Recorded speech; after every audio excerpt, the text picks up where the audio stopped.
주변 분들하고 인사 나누고 말씀 나누겠습니다. 주변 분들하고 인사 나누실 때 예수 이름에는 능력이 있습니다. 이렇게 한번 인사 나누겠습니다. 정말 그렇게 예수님의 이름에 능력이 있다는 걸 믿으십니까? 우리 지난주에 우리 혜선자매가 오셨는데 제가 선혜자매라고 그냥 잘못 불러가지고 얼마나 미안했는지. 그런데 오늘 또 이렇게 와주셔가지고 너무 좋으네요. 제가 기분이 좋습니다. 혜선자매 이름 참 좋죠. 이렇게 이름이 있다는 건 좋아요. 누군가를 부를 수 있는 이름이 참 좋잖아요. 누구나가 다 이름을 가지고 있어요. 저도 이름을 가지고 있고 여기 계신 한 분 한 분도 다 이름을 가지고 있습니다. 제 이름의 뜻을 한번 설명을 해드린 적이 있는데 기억하시나요? 뭐 그리 중요하다고 그걸 기억하겠어요? 제 이름은 허니, 우리 아버지께서 허니 빛나라 이렇게 해서 지어주셨는데 어떻게 좀 허니 빛납니까? 고맙습니다. 이렇게 이름 뜻이 있단 말이죠. 근데 이름이라는 것은 단순히 부르기 위한 것이 아닙니다. 이름 안에는 그 사람의 존재가 담겨져 있죠. 그리고 또 이름을 부른다는 것은 그 특별하고 고유한 존재를 인정하고 다른 사람과 구별을 하는 것입니다. 이제 저의 아들 이름이 이제 찬열이거든요. 그래서 이제 찬이 칭찬할 찬, 찬양할 찬. 그래서 이제 열자는 기쁠 열자, 기쁘게 찬양하라라는 뜻으로 큰 아이 이름을 지었고요. 둘째 이름은 주희입니다. 그래서 주님의 기쁨, 기쁘리자를 써가지고 주님의 기쁨이 되라고 그렇게 지었어요. 그런데 이제 막내 이름은 한빛입니다.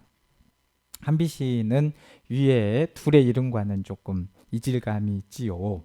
막내를 임신했을 때 아내가 빛으로 오신 예수님을 묵상하고 있었고 꼭 빛이 들어가는 이름을 짓고 싶다고 해서 이름에 빛을 넣다 보니까 한빛이라고 이름을 짓게 되었습니다. 그런데 이 한빛이라는 이름이 참 많아요. 그때 제가 사역하는 교회 이름도 한빛교회였는데 뭐 한빛교회, 한빛아파트, 한빛상가 뭐 이렇게 너무 많아가지고 그렇게 했는데 이제 빛이 들어가는 이름 한빛이라고 짓게 되었습니다. 이렇듯 이름에는 그 사람에 대한 특별한 의미가 담겨져 있죠.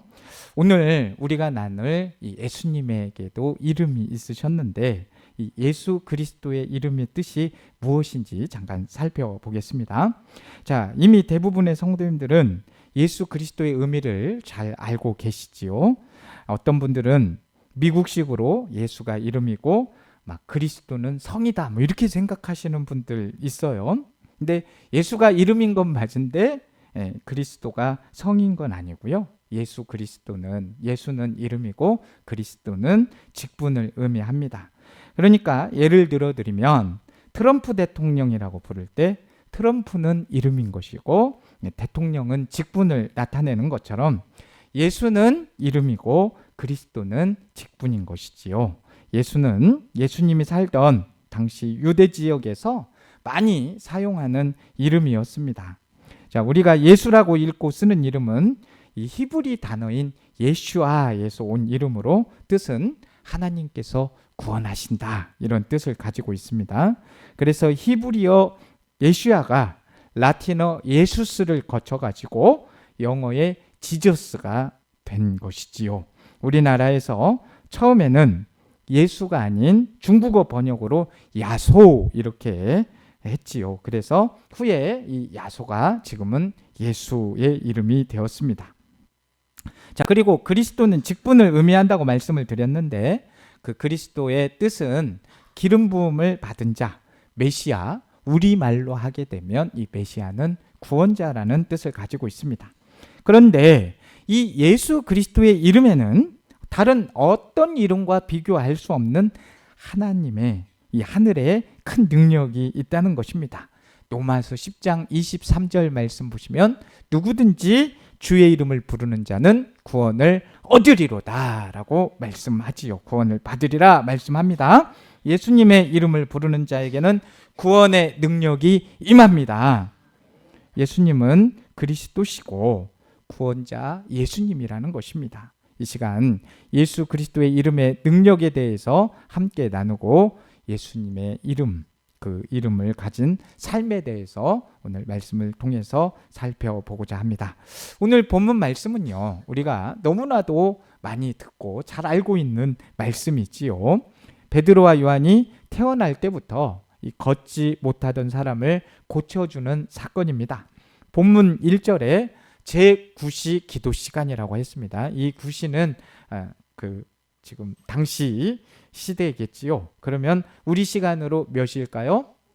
네, 오후 3시죠. 왜 그런다고 그랬어요? 항상 이 유대인의 시간에는 우리나라 시간 6시간을 더하면 이게 이제 우리나라 시간이 된다고 말씀을 드렸습니다. 그래서 오후 3시 기도 시간에 베드로와 요한이 성전으로 올라가던 중에 일어난 일이 바로 오늘 본문의 내용입니다. 이 미문이라고 나와 있는데, 미문은 아름다운 문이라는 뜻을 가지고 있죠. 이름 그대로 화려한 청동으로 장식된 문이었으며 당시 사람들에게 이 미문을 통해서 성전 출입문이었습니다. 미문은 막 성전을 오가는 사람들로 굉장히 붐비는 곳이었는데 그 미문 앞에 한 사람이 앉아 있었습니다. 그는 태어나면서부터 다리를 쓰지 못했고요. 사람들이 그를 들고 와 그곳에 앉혀 두었습니다. 그는 성전에 드나드는 사람들에게 구걸하면서 살아갔지요. 많은 사람이 오고 갔지만 그를 눈여겨본 사람은 아무도 없었습니다. 그러나 베드로와 요한은 달랐습니다. 베드로와 요한은 정해진 시간에 지속적으로 기도하는 사람들이었습니다. 지속적으로 기도하는 성도가 능력 있는 삶을 살게 된 것이죠. 성경은 이렇게 기록을 합니다. 베드로가 요한과 더불어 그를 주목하여 이르되 우리를 보라. 베드로와 요한은 그를 눈여겨 보았습니다. 이 말씀은 단순한 그냥 시선 교환이 아니라 하나님의 관심이 베드로와 요한을 통해서 한 영혼을 향한 순간이었습니다. 많은 사람들이 그를 보고 오갔겠지요. 그런데 그 사람들은 그냥 그를 지나쳐 갔지만 베드로와 요한은 그를 어떻게 했다고요? 주목했다라고 말하고 있습니다. 주목했다는 말은 그에게 시선을 고정하고 그의 사정을 잘 살펴봤다는 것입니다. 우리를 보라라고 하고 있죠. 일반적으로 구걸하는 거린에게 우리를 봐라 이렇게 말하는 경우는 거의 없잖아요. 그냥 동전 몇 푼 던져주거나 떨구고, 거린은 그냥 감사를 그렇게 떨구어졌을 때 감사하는 표현이 이제 일반적이죠. 하지만 베드로는 거린에게 뭐라고 합니까? 우리를 봐라 라고 하고 있습니다. 자, 나면서 걷지 못하는 거린은 무엇을 구해야 진정한 삶을 얻게 되는지를 알 수 있는 믿음의 눈이 열려지지 않은 가련한 사람이었습니다. 사도들은 그들의 마음에 계시는 성령의 특별한 감동에 의해서 그를 측은하고 불쌍한 마음으로 쳐다보게 되었습니다. 자, 우리를 보라는 말은 사람을 보라는 뜻이 아니라 그들 안에 계신 예수 그리스도를 바라봐라, 이걸 말씀하고 있습니다. 그렇게 초대를 한 거예요. 하나님은 오늘 또 베드로와 요한처럼 우리를 통해 누군가를 생각나게 하시고 주목하게 하십니다. 자, 예수의 이름이 없어 어둠에서 헤매는 그 한 영혼을 향해서 우리를 보라는 사랑의 시선을 보내라는 말씀입니다. 그리고 그 시선 속에 예수의 능력과 회복의 은혜가 흘러가게 되는 것이죠. 자, 예수를 믿고 성도된 우리는 불신자들에게 우리를 좀 봐라, 이렇게 자신 있게 말할 수 있어야 됩니다. 우리를 보라고 자신 있게 말할 수 있으려면 우리 안에 반드시 무엇이 있어야 됩니까? 예수 그리스도가 있어야 되는 것이죠. 세상 보아와 비교할 수 없는 그 값진 보배 예수 그리스도. 5절 말씀을 보시게 되면 그가 그들에게 무엇을 얻을까 하여 바라보거늘 이라고 하고 있습니다. 여기서 바라보거늘은 단순히 쳐다보는 것이 아니라 사도들에게 집중하여서 쳐다본다는 것입니다. 돈을 던져주고 간 사람들은 많이 있었을지 몰라도 우리를 보라 한 사람은 아무도 없었던 것이죠. 무슨 일인가? 왜지? 이 걷지 못하는 거리는 기대와 호기심에 사도들을 쳐다보았겠지요. 그런데 베드로가 그렇게 호기심 가지고 바라보는 걷지 못하는 자에게 말하죠. 은과 금은 내게 없거니와 내게 있는 것 내게 주노니 곧 나사렛 예수 그리스도의 이름으로 일어나 걸어라. 베드로와 요한은 뭐가 없다 그래요? 은과 금은 없다라고 말을 합니다. 베드로가 금과 은이 없었던 이유가 무엇입니까? 예수님께서 생전에 제자들에게 너희 돈주머니에 금이나 은이나 등을 가지지 말고 라고 말씀을 하셨기 때문에 그렇습니다. 제자들은 수많은 사람들이 교회에 재산을 기부했어도 그 물질을 사적인 용도로 사용하지 않고 이 교회 공동체 유지하는 것과 구제 사업을 위해서만 사용을 했던 것입니다. 그래서 은과 금 같은 보배가 이 베드로와 요한에게는 없었던 것이죠. 그러나 베드로 사도는 은이나 금같이 없어질 세상 보아는 비교할 수 없는 값진 보배를 지니고 있었습니다. 나면서부터 걷지 못한 자를 일으키시는 능력의 이름 예수 그리스도. 그래서 3장 6절 말씀에 예수 그리스도의 이름으로 일어나 걸으라 라고 명령을 하고 있는 것입니다. 주님의 뜻에 따라서 앉은 있는 이 걷지 못하는 자에게 예수의 이름을 선포한 것입니다. 그리고 그의 오른손을 잡아 일으키자 그는 곧 다리와 발목에 힘이 들어가서 힘을 얻어서 일어나게 된 것입니다. 베드로는 은과 금이 없었지만 예수 그리스도의 이름으로 걷지 못하는 자를 일으키고 그의 인생을 일으키게 되었습니다. 우리는 예수의 이름으로 이 영혼에 걷지 못하는 자를 일으키면서 예수의 이름으로 세상의 복음을 전해야 하는 것입니다. 세상의 보배들은 사람의 육신을 즐겁고 편하게 해줄지 모르지만 그 영혼은 구원할 수가 없습니다.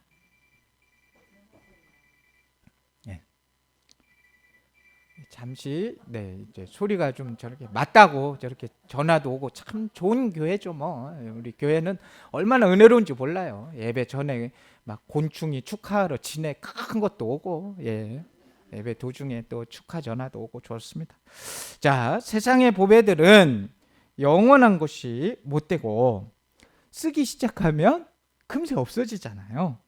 도적질 당하기 쉽고 사람들의 마음을 자신도 모르게 교만하게 만들어 버립니다.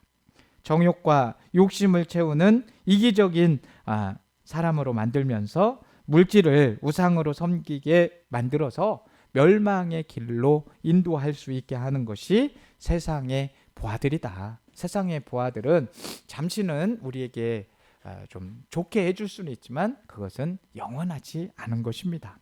한편 자신이 가진 물질로 주의 선한 일을 하며 하나님 나라의 확장에 사용하는 사람들도 있습니다. 이 내게 맡겨주신 물질, 그것을 육신의 쾌락이나 우상을 섬기는 일에 사용하지 않고 예수 그리스도의 이름과 하나님 나라를 위해서 겸손하게 선용하는 이들이 있어요. 저와 우리 성도님들은 이렇게 물질을 하나님 나라를 위해서 선용할 수 있기를 주님의 이름으로 축복합니다. 그리고 예수 그리스도의 이름은 참된 보배이기 때문에 믿음으로 예수의 이름을 선포하게 되면 하나님의 뜻에 따라 기적도 일어나면서 문제도 해결되고 어려운 상황에서 승리하며 은혜와 기쁨을 누리게 됩니다. 자, 진정한 자유함을 주시는 예수 그리스도. 당시 유대 사회에서는 장애를 죄의 결과로 여겼습니다. 그래서 이 태어나면서부터 걷지 못하는 자를 부정한 사람으로 여기게 되었습니다. 그래서 성전 안에는 들어가지도 못했고 그저 문화까지 오는 거에 대해서는 허락을 받은 그런 인생이었죠. 그런데 베드로와 요한이 그를 예수 그리스도의 이름으로 일으키자 그의 삶이 완전히 바뀌었습니다. 변화가 되었어요. 그는 그냥 단지 못 걷는 거에서 걷는 것으로 끝난 게 아니었어요. 거기서 끝이 게 아니었어요. 그가 뛰면서 어떻게 합니까? 하나님을 찬미한 거죠. 그는 걸었네, 뛰었네. 죄송합니다. 예상을 했어야 되는데 그는 걸었네, 뛰었네. 찬양했네. 그는 걸었네, 뛰었네, 찬양했네. 곧 나사렛 예수 이름으로 일어나 걸으라.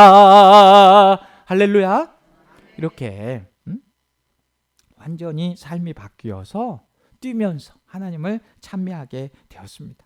자, 자신이 일어난 게 얼마나 기뻤겠습니까? 그 기쁨이 표현이 말로 되겠어요? 어떤 걸로 설명해도 그 일어남의 표현이 안 됐겠지요.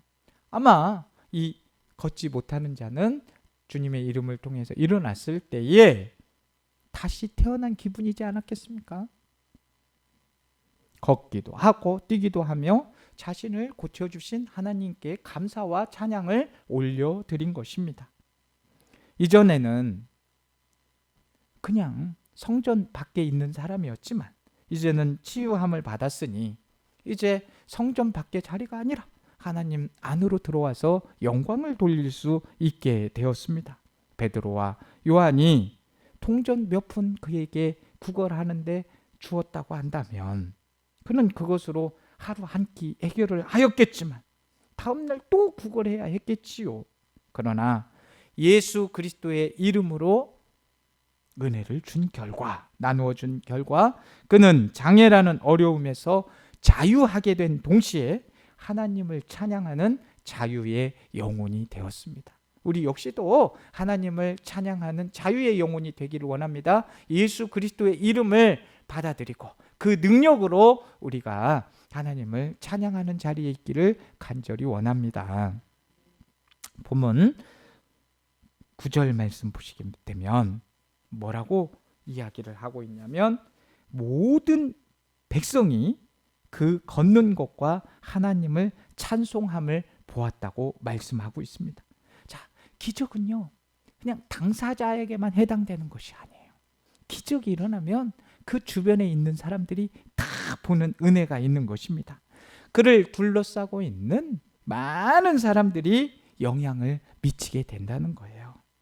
나면서 걷지 못하던 자가 걷고 뛰는 모습은 주위 사람들에게 하나님의 능력, 예수 그리스도의 이름으로 인해서 온전한 치유가 이루어졌다는 사실에 대한 확증이 된 거예요. 한 명만 본 게 아니라 거기에 있는 주변에 있는 모든 사람이 그것을 보고 하나님께 영광을 돌리고 있기 때문입니다.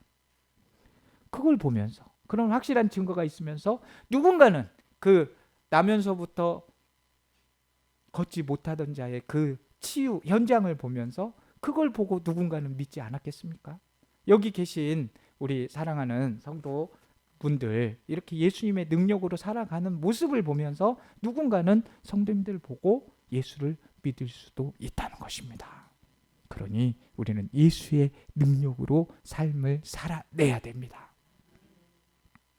확실한 증거로 전능하신 하나님이 나타나신 것이고 예수 그리스도를 믿게 하는 것이 우리에게는 목적인 것입니다.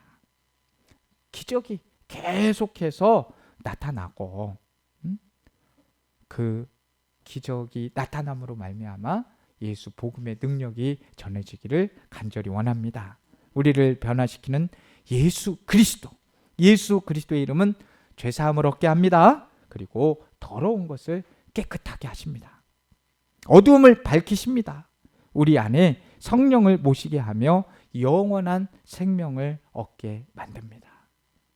예수 그리스도의 이름은 우리를 거룩한 성품을 가진 사람으로 만들게 합니다. 제가 지난주에도 인사했잖아요. 성질대로 살지 말고 믿음 따라 삽시다. 근데 그건 굉장히 단순한 것 같지만 진리가 있으려면, 믿음 따라 살려고 하면 반드시 내 안에 성령님이 임재하셔야 합니다. 의와 진리와 선을 사랑하는 사람으로 우리는 자꾸 성화시키고, 베드로처럼 믿지 않는 이웃에게 그리스도와 그 은혜를 나누어 줄 수 있는 용기 있는 능력의 삶을 살아야 돼요. 능력 있는 삶을 살려면 반드시 예수 그리스도의 능력을 받아야 되는 것입니다. 사랑하는 옥산교회 성도 여러분, 예수 그리스도를 마음에 모신 우리 한 사람 한 사람에게 예수 그리스도의 이름의 능력이 있으시기를 주님의 이름으로 축복합니다. 그래서 주님을 모르는 영혼들에게 예수 그리스도의 이름으로 관심과 사랑이 흘러가기를 주님의 이름으로 축복합니다. 우리 옥산교회가 예수 그리스도의 이름으로 하나님의 선한 일들을 계속해서 해 나아가기를 원하고요. 우리 옥산교회를 통해서 예수 그리스도의 복음이 계속해서 전해지기를 간절히 원합니다.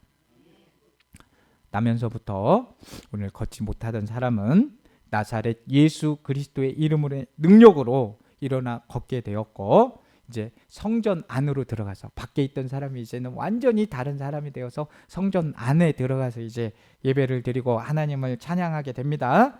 자, 복음의 능력은 어떤 거예요? 걷지 못하던 자를 걷게 하고 하나님을 찬양하게 하는 것입니다. 우리가 찬양할 수 없는 자리에서 찬양을 할 수 있다는 건 복음 아니겠습니까? 큰 은혜 아니겠습니까? 예수의 이름은 이렇게 생명과 회복의 능력이 있게 됩니다.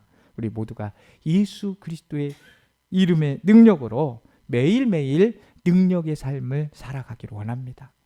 매일매일 능력 있는 삶을 살기 위해서는 예수 그리스도의 이름을 힘입어야 됩니다. 그러니까 자나 깨나 예수 그리스도. 내가 살고 있는 이유? 예수 그리스도. 내가 이렇게 기쁨으로 예배를 드릴 수 있는 힘도 얻는 것은 예수 그리스도. 예수 그리스도가 모든 것이 답인 것이죠. 혹시 삶의 현장에서 일어나지 못하고 있습니까? 오늘 베드로가 집중하고 주목하라고 하고 행한 이 말씀을 기억하시길 바랍니다. 예수의 이름으로 일어나라. 예수의 이름으로 일어나라. 앉아서 일어나지 못하고 힘들고 정말 일어날 힘이 없을 때 예수의 이름으로 선포하시길 바랍니다. 나사렛 예수 이름으로 일어나 걸어라. 예수 그리스도의 이름을 의지하여서 일어나 사명을 감당할 수 있는 저와 우리 성도님들 되시기를 주님의 이름으로 축복합니다. 제가 이제 앞으로 달려갈 길, 우리 성도님들이 앞으로 달려갈 길, 어떻게 달려갈 수 있겠습니까? 예수 그리스도의 이름으로 끝까지 달려갈 수 있는 것입니다. 내 힘으로는 안 돼요. 우리 지금 용사의 기도하면서 계속 달리고 있지만은 내 힘으로 달립니까? 그런데 예수의 이름으로 달리니까 어때? 계속하고 싶지 않습니까? 그런 은혜가 있게 되는 것입니다. 예수의 이름을 찬양하십시오. 그리고 그 예수의 이름에 찬양하면 반드시 그 안에는 생명이 있기 때문에 오늘 또 예수 그리스도, 내일 또 예수 그리스도 항상 고백하는 거예요. 내 삶에는 예수 그리스도. 누르기만 해도 예수 그리스도. 한번 옆에 분 한 번만 눌러봐 주실래요? 네, 안 나오시지만은 누르기만 하면은 예수 그리스도가 나오셔야 됩니다. 예수 그리스도 자꾸 나오시길 바랍니다. 근데 이제 너무 세게 하면 이 소리밖에 안 나오니까 좀 살짝 누르셔야 되는데 너무 이런 소리가 저렇게 하시면 안 되고 누르면 예수 그리스도가 많이 나오시기를 주님의 이름으로 축복합니다. 예수 그리스도의 능력의 이름으로 승리하는 삶 사시기를 주님의 이름으로 축복합니다. 사랑과 은혜가 풍성하신 하나님 아버지, 오늘 또 예수 그리스도 이름 안에 능력이 있음을 믿게 하시니 감사합니다. 나면서부터 걷지 못하던 자가 나사렛 예수 그리스도의 이름으로 일어나 걸으라는 말씀 한마디에 일어나 걷고 뛰며 하나님을 찬양했던 것처럼 우리 인생도 예수의 이름으로 다시 일어나게 하여 주옵소서. 세상이 우리를 묶어두려 할 때 예수 이름의 능력으로 자유케 하시고 낙심과 절망 속에서도 다시 길을 걸어갈 수 있는 힘 더하여 주옵소서. 모든 영광을 주님께 돌리며 살아계신 예수 그리스도의 이름으로 기도드립니다. 아멘.